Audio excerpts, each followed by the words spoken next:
একসময় পেয়ারা, সফেদা বা বড়ইয়ের মতো ফল গরিবের খাবার মনে করতেন অনেকে। তবে পাল্টে গেছে সেই দিন। বাড়তি দাম এসব দেশি ফলকে এখন দিয়েছে আভিজাত্য।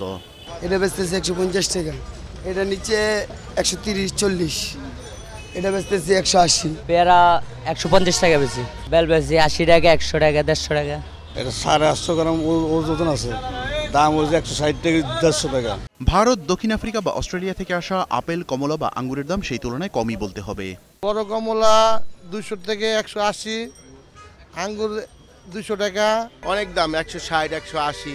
পেয়ারা কিন্তু আপেল পাওয়া যায় 100 টাকা কেজি, 120 টাকা কেজি। দেশি ফলের এতটা বেশি দামে হতবাক সাধারণ মানুষ।